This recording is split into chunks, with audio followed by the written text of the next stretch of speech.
ഇന്ന് നോക്കൂ, മാങ്ങയുടെ സീസൺ അല്ലേ. അപ്പം ഞാൻ ഒരു മാങ്ങ അരിഞ്ഞു. അതുകൊണ്ട് നോക്കൂ, ഒരു സ്പെഷ്യൽ മാങ്ങ ചമ്മന്തി. അതായത് പച്ചക്കട് മാങ്ങ എന്നാണ് നിങ്ങൾ പറയുക. അങ്ങനെയാണ് ഉണ്ടാക്കാൻ പോകുന്നത്. അതായത് നാളികേരം, കടുക്, പച്ചമുളക്, ഈ മാങ്ങ അരിഞ്ഞ് ചേർത്തിട്ട് ഉണ്ടാക്കണം. അതൊരു സ്പെഷ്യൽ ചമ്മന്തിയാണ്. അപ്പോൾ ഒന്ന് എല്ലാവരും ട്രൈ ചെയ്യണം. അപ്പോൾ ആദ്യം തന്നെ കുറച്ച് തേങ്ങ, പച്ചക്കട് മാങ്ങ എന്നാണ് പറയുക. കുറച്ച് തേങ്ങ, 2 പിടി തേങ്ങ ഇട്ടു ഞാൻ. ഇത് കല്ലുപ്പാണ്, അത് കാരണം കുറച്ച് ഇട്ടുള്ളൂ കേട്ടോ. കല്ലുപ്പ് ഇട്ടു, 1/2 ടീസ്പൂൺ ഇട്ടു. പൊടിച്ചിട്ടില്ല ഉപ്പ്, അത് കാരണം.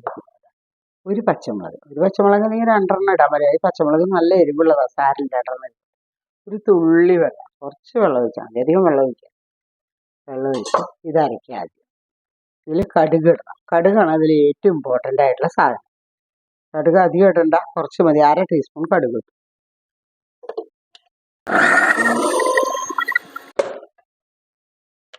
ഒന്ന് അരച്ചെടുത്തു. അത് കഴിഞ്ഞിട്ട് അധികം അറിയണ്ട. ഇനി നമ്മൾ മാങ്ങ, ഒരു മാങ്ങ അരിഞ്ഞ് വെച്ചതാണ് കേട്ടോ.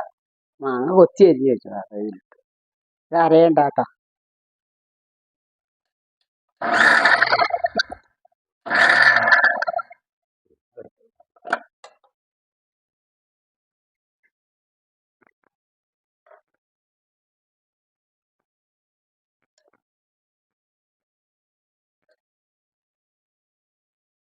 ഇതിലെല്ലാം മാങ്ങ കഷ്ണങ്ങൾ കടിക്കാൻ കിട്ടും.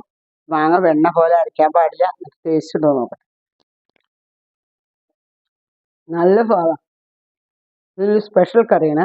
ഇത് എല്ലാവരും ഈ ചമ്മന്തി ഉണ്ടാക്കി നോക്കും. വളരെ സ്വാദുള്ളതാണ്. കടുക്, മാങ്ങ, പച്ചമുളക് കൂടി അരച്ച് കഴിഞ്ഞാൽ ഈ ചമ്മന്തി.